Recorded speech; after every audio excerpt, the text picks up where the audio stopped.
सप्तमी विषय विज्ञान अध्याय 3 रेशों से वस्त्र तक सादावाल की ऑनलाइन कक्षा में आज हम इस चैप्टर का अध्ययन करेंगे। हम जैसा जानते हैं कि रेशों से जो वस्त्र पहनने के काम आते हैं वो किस प्रकार बनाए जाते हैं। तो इसका मुख्य बिंदु आता है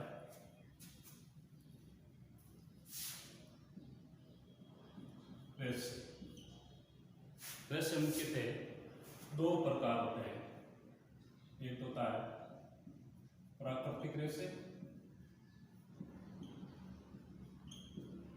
जो हमें प्रकृति से प्राप्त होते हैं, और दूसरा होता है कृत्रिम या संश्लेषित रेशे। रेशों के निर्माण के लिए इस अध्याय में पादप और जंतु रेशों के बारे में अध्ययन करेंगे। तो यहाँ मुख्य रूप से जंतु रेशे के बारे में आया है। जंतु रेशे, इसे हम जांतव रेशे भी कहते हैं।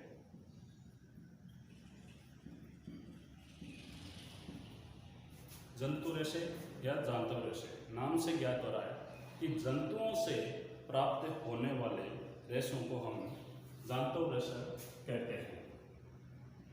ऐसे रेशे जो हमें जंतुओं से प्राप्त होते हैं उन्हें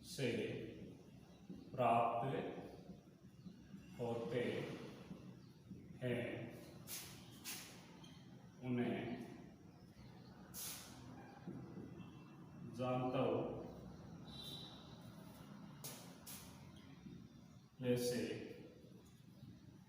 हैं।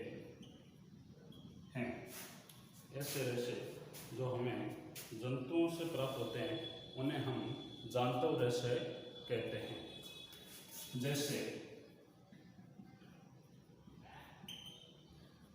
भेड़, बकरी या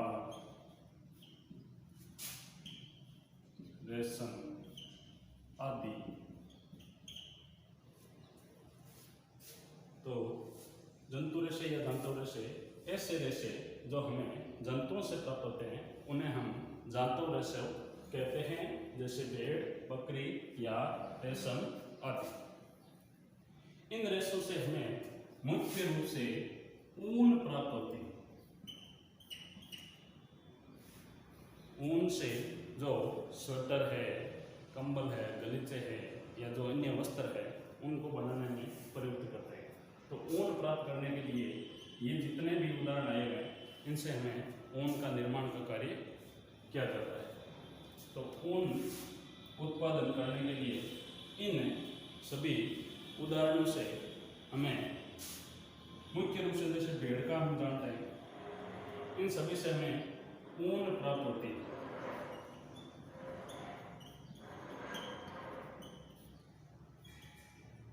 ऊन प्राप्त करने के लिए इनके शरीर के ऊपर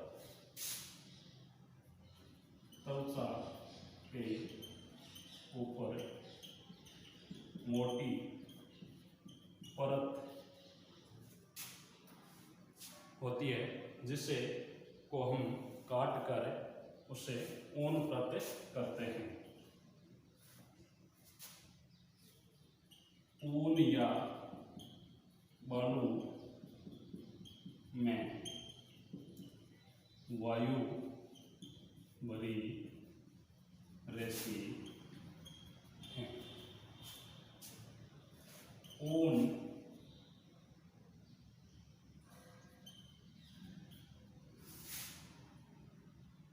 विद्युत की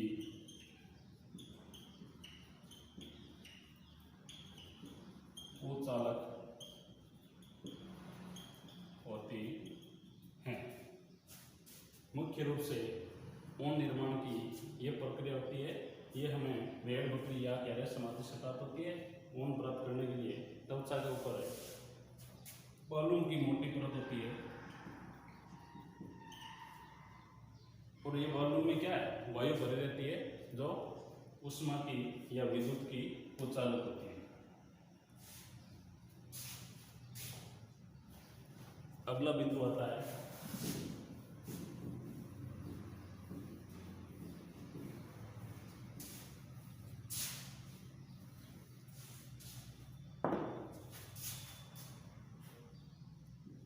ऊन प्राप्त होने वाले जंतु।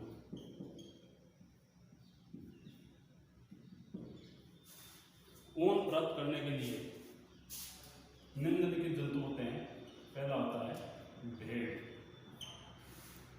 भेड़ से हम सब सर्वविदित है कि हमारे देश में सर्वाधिक भेड़ें पाई जाती है, जिनसे ऊन निर्माण का कार्य किया जाता है। दूसरा होता है याक। इसके बहुत लंबे बाल होते हैं, लंबे रेशे वाले बाल।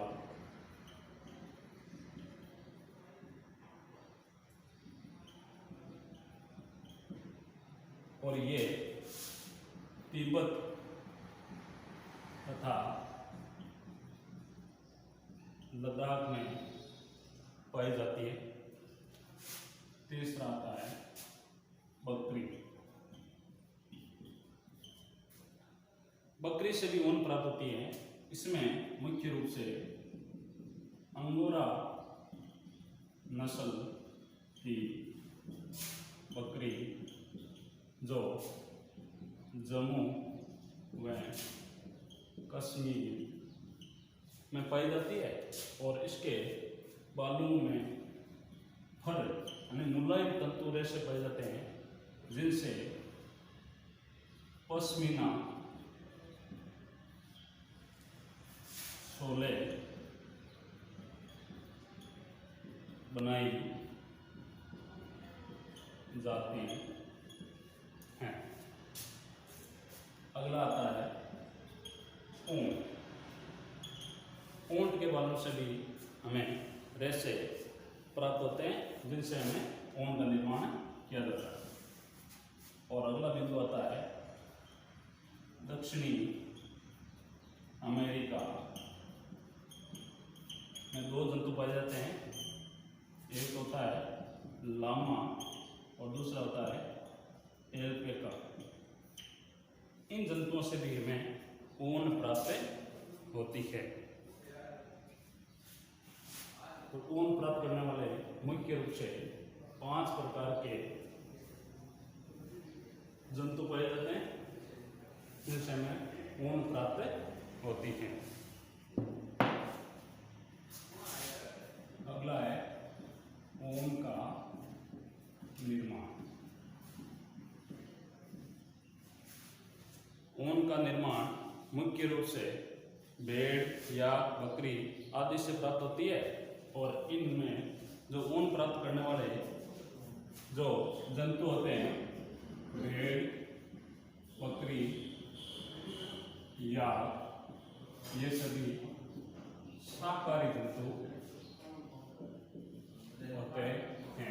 और शाकाहारी का हम अर्थ जानते हैं, जो केवल पेड़ पौधों से अपना आहार ग्रहण करते हैं।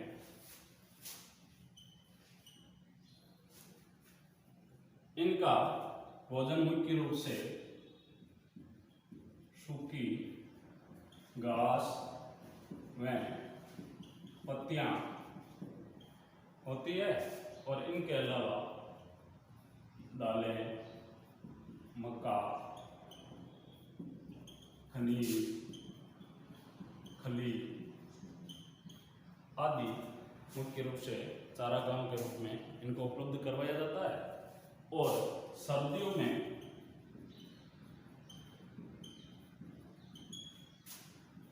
बंद जगहों पर रखा जाता है, जिससे शीत से इनका बचाव किया जाता है। और मुख्य रूप से ऊन के लिए इनका चयन करते हैं, वर्णात्मक चयन।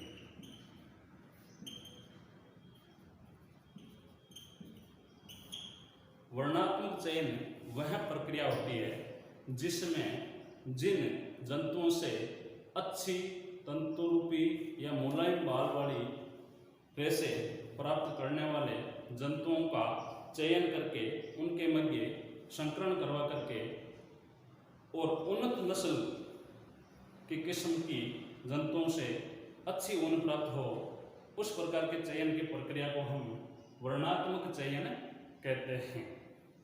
जैसे मुलायम तंतुओं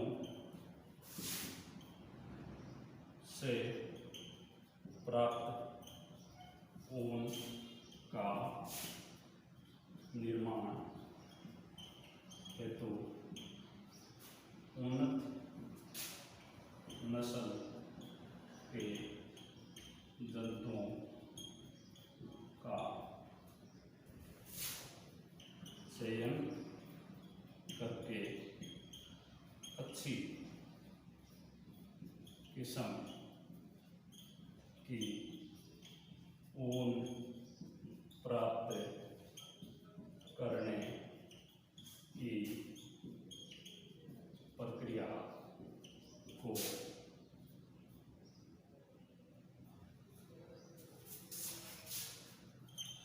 वर्णात्मक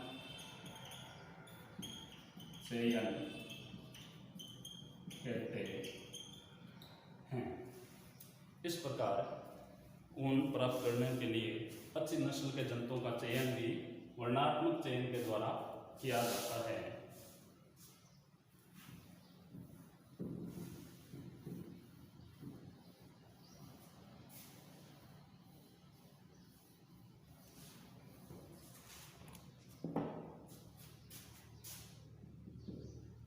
ऊन प्राप्त करने के चरण।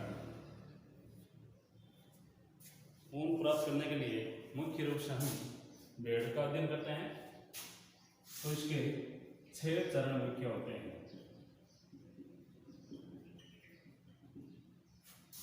पहला है ऊन की या बालों की कटाई करना। दूसरा होता है अभिमार्जन। तीसरा होता है छंटाई। चौथा होता है बर। पांचवा होता है रंगाई। छठा होता है रीडिंग। तो ऊन प्राप्त करने के लिए मुख्य रूप से 6 चरण होते हैं। बालों की कटाई करना, अभिमार्जन करना, छंटाई, बर का निर्माण करना, रंगाई और रीलिंग। इसका पहला भाग होता है बालों की कटाई करना। ग्रीष्म ऋतु में जब जंतुओं के ऊपर घने बाल होते हैं, उन बालों को ऊपरी परत को काटने की जो प्रक्रिया होती है उसे हम बालों की कटाई करना कहते हैं। और ये गर्मी के लिए अनुकूल मौसम होता है, जिससे वो शरीर को सुरक्षात्मक आवरण भी सहन कर सके, इसलिए बालों की कटाई की जाती है। दूसरा भाग आता है अभिमार्जन। अभिमार्जन का मतलब होता है कि बालों को शुद्ध करना, अर्थात जो भेड़ आदि जो पशु होते हैं, इनके बालों को बड़ी बड़ी टंकियों में डाल करके अच्छी तरह से धुलाई करने की जो प्रक्रिया होती है उसे हम अभिमार्जन कहते हैं, जिससे उसमें जमा धूल के कण, गंदगी या जो गर्त है वो आदि निकल जाए और बालों का चिकनाईपन आ जाए। तीसरा होता है छंटाई। अभिमार्जन की प्रक्रिया पूर्ण करने के पश्चात मुलायम बालों को और थोड़े से कठोर बालों को अलग अलग रूप में छंटाई करने का कार्य किया जाता है। आजकल ये कार्य मशीनों द्वारा करते हैं। छंटाई के बाद में उसकी मुख्य रूप से भूमिका होती है बर का निर्माण करना, अर्थात तंतु रूपी मुलायम वर्णों को इकट्ठा करना और उन्हें फैक्ट्रियों में भेजने का जो कार्य होता है वो बर कहलाता है। फिर जो जंतु होते हैं, मुख्य रूप से भेड़ों की ऊन में काली, श्वेत या भूरे रंग की ऊन पाई जाती है। इनके अलावा भी अपन चाहे उनके ऊपर रंगाई का कार्य कर सकते हैं। और अंतिम चरण होता है रीलिंग। रीलिंग का मतलब होता है उनसे रेशों का निर्माण करके धागों के रूप में प्रयुक्त करना, जिनसे हम ऊनी वस्त्र बनाने में प्रयुक्त करते हैं। इस प्रकार ऊन निर्माण के मुख्य 6 चरण होते हैं।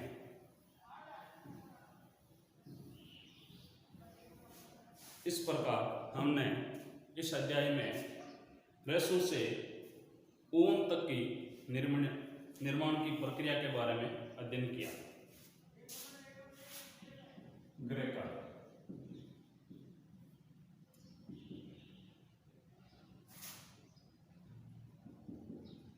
जानता हूं रेशे किसे